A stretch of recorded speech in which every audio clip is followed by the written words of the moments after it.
ನಮಸ್ಕಾರ ವೀಕ್ಷಕರೇ, ರಿವ್ಯೂ ಚಾನಲ್ಗೆ ಸ್ವಾಗತ. ನಾನು ಸೌಖ್ಯ ಗಾಂವ್ಕರ್. ರಾಜ್ಯ ಬಿಜೆಪಿಯಲ್ಲಿ ಯಡಿಯೂರಪ್ಪನವ್ರನ್ನ ಮೂಲೆ ಗುಂಪು ಮಾಡುವ ಸರ್ವ ಪ್ರಯತ್ನಗಳು ಆಗ್ತಿರೋ ಟೈಮಲ್ಲೇನೆ ಬಿಜೆಪಿ ಹೈಕಮಾಂಡ್ಗೆ ಬಿಗ್ ಶಾಕ್ ಒಂದು ಎದುರಾಗಿದೆ ಈ ಇಂಟರ್ನಲ್ ಸರ್ವೆ ರಿಪೋರ್ಟ್ ಮೂಲಕ.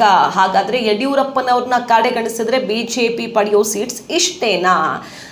ಆ ಸರ್ವೆ ವರದಿ ಕೊಟ್ಟಿರುವಂತಹ ನಂಬರ್ಸ್ ಎಷ್ಟು, ಕಾಂಗ್ರೆಸ್ಗೆ ಲಾಭ ಆಗೋದು ಎಲ್ಲೆಲ್ಲಿ ಮತ್ತು ಯಾವ ಕಾರಣದಿಂದಾಗಿ ಬಿಜೆಪಿಗೆ ಸಮಸ್ಯೆ ಆಗಲಿದೆ?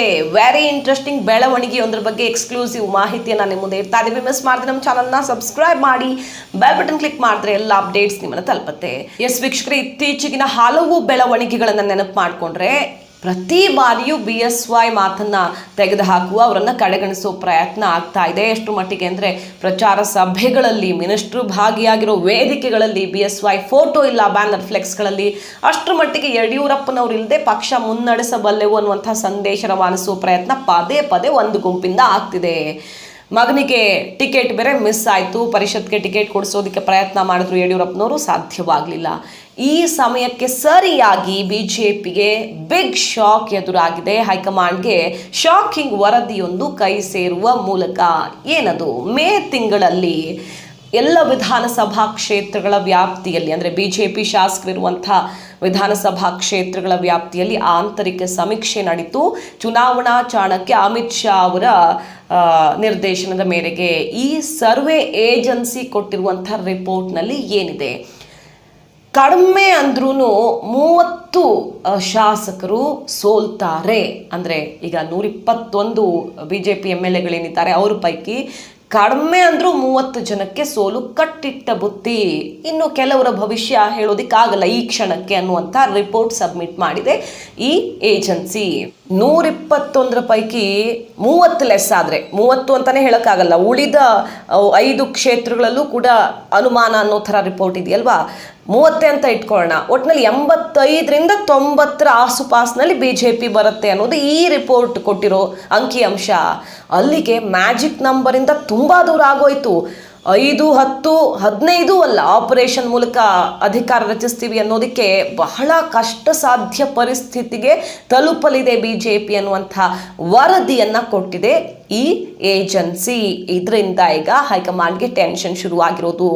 ಅದರಲ್ಲೂ ಪ್ರಮುಖವಾಗಿ ಈ ರಿಪೋರ್ಟ್ನಲ್ಲಿ ಗಮನಿಸಬೇಕಾಗಿರೋ ವಿಚಾರ ಏನಪ್ಪ ಅಂತ ಕೇಳಿದ್ರೆ, ಉತ್ತರ ಕರ್ನಾಟಕ ಭಾಗದಲ್ಲಿ, ಕಲ್ಯಾಣ ಕರ್ನಾಟಕ, ಕಿತ್ತೂರು ಕರ್ನಾಟಕ ಭಾಗದಲ್ಲಿಯೇ ಹೆಚ್ಚು ಲಾಸ್ ಆಗತ್ತೆ ಬಿಜೆಪಿಗೆ. ಬಿಜೆಪಿಯ ಭದ್ರಕೋಟೆಯಲ್ಲಿಯೇ ದೊಡ್ಡ ಪ್ರಮಾಣದಲ್ಲಿ ನಷ್ಟ ಆಗಲಿದೆ ಅಂತ ಹೇಳುತ್ತೆ ಈ ರಿಪೋರ್ಟ್. ಆ ಭಾಗ ಹೇಳಿ ಕೇಳಿ ಲಿಂಗಾಯತ ಪ್ರಾಬಲ್ಯದ ಕ್ಷೇತ್ರಗಳಿರುವಂತಹ ಪ್ರದೇಶ. ಬಹುಪಾಲು ಲಿಂಗಾಯತರೇ ನಿರ್ಣಾಯಕರು ಚುನಾವಣೆಯಲ್ಲಿ.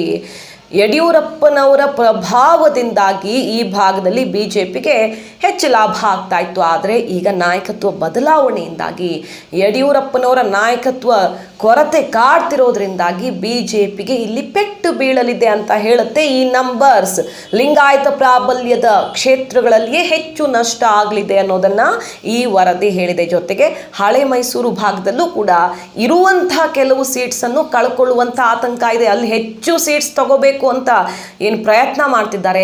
ಈಗಿನ ಪರಿಸ್ಥಿತಿಯಲ್ಲಿ ಹೋದರೆ, ಇನ್ನು ಆಪರೇಷನ್ ಮಾಡಿ ಚುನಾವಣೆ ಹತ್ತಿರದಲ್ಲಿ ಏನಾಗುತ್ತೋ ಗೊತ್ತಿಲ್ಲ, ಈಗಿರೋ ಪರಿಸ್ಥಿತಿಯಲ್ಲಿ ಚುನಾವಣೆ ನಡೆದ್ರೆ ಬಿಜೆಪಿ ಶಾಸಕರೇನು ಇದ್ದಾರಲ್ವ ಆ ಕ್ಷೇತ್ರಗಳಲ್ಲಿ ಗೆಲುವು ಸಿಗೋದು ಸ್ವಲ್ಪ ಕಷ್ಟ ಅನ್ನುವಂಥ ಮಾಹಿತಿಯೂ ಕೂಡ ರಿಪೋರ್ಟ್ನಲ್ಲಿ ಇದೆ. ಸೊ ಈ ವರದಿಯ ಮೂಲಕ ಮತ್ತೆ ಈಗ ಬಿಜೆಪಿ ಹೈಕಮಾಂಡ್ ಯೋಚನೆಗೆ ಬಿದ್ದಿರೋದು, BSY ವಿಶ್ವಾಸಕ್ಕೆ ತಗೊಳ್ಳೋದು ಎಷ್ಟು ಮುಖ್ಯ ಅನ್ನೋ ವಿಚಾರಕ್ಕೆ ಸಂಬಂಧಪಟ್ಟಂತೆ ಕೆಲ ಪ್ರಯೋಗಗಳಾಗಬಹುದು. ಯಾಕಂದರೆ 30 ಪೈಕಿ ಎಲ್ಲ ಕಡೆ BSY ಕಾರಣದಿಂದನೇ ಸೋಲಾಗತ್ತೆ ಅಂತ ಹೇಳೋಕ್ಕಾಗಲ್ಲ. ಕೆಲ ಶಾಸಕರ ವಿರುದ್ಧ ಆಡಳಿತ ವಿರೋಧಿ ಅಲೆ ಇದೆ. ಸೊ ಹೊಸಬರಿಗೆ ಟಿಕೆಟ್ ಕೊಡಬೇಕು ಅನ್ನೋ ಲೆಕ್ಕಾಚಾರ, ಅಂಥ ಪ್ರಯೋಗಗಳು ಆಗಬಹುದು. ಆದರೆ ಬಹುತೇಕ ಕಡೆಗಳಲ್ಲಿ ನಾಯಕತ್ವ ಬದಲಾವಣೆಯ ಪರಿಣಾಮವೂ ಕೂಡ ಪ್ರಮುಖ ವಿಚಾರವಾಗಿದೆ ಅನ್ನೋದು ಈ ಸರ್ವೆಯ ವರದಿಯಲ್ಲಿ ಗಮನಿಸಬೇಕಾದಂಥ ವಿಚಾರ. ಹಾಗಾಗಿ ಚುನಾವಣೆಗೆ ಬಹಳ ಕಡಿಮೆ ಟೈಮ್ ಬಾಕಿ ಇರುವಾಗ ಹೈಕಮಾಂಡ್ ಮತ್ತೆ ಯಡಿಯೂರಪ್ಪನವರ ಮೊರೆ ಹೋಗಲಿದೆಯಾ ಕರ್ನಾಟಕದಲ್ಲಿ ಬಿಜೆಪಿಯನ್ನ ಗೆಲುವಿನ ದಡಕ್ಕೆ ತಲುಪಿಸೋದಕ್ಕೆ ಅನ್ನೋದೇ ಈಗ ಕುತೂಹಲಕಾರಿ ವಿಚಾರ. ವೀಕ್ಷಕರೇ, ಮಾಹಿತಿ ನಿಮ್ಗೆ ಇಷ್ಟ ಆಗಿದ್ರೆ ಮಿಸ್ ಮಾಡದೆ ನಮ್ಮ ಚಾನಲ್ನ ಸಬ್ಸ್ಕ್ರೈಬ್ ಮಾಡಿ, ಬೆಲ್ ಬಟನ್ ಕ್ಲಿಕ್ ಮಾಡಿದ್ರೆ ಎಲ್ಲ ಅಪ್ಡೇಟ್ಸ್ ನಿಮ್ಮನ್ನು ತಲುಪುತ್ತೆ. Thank you.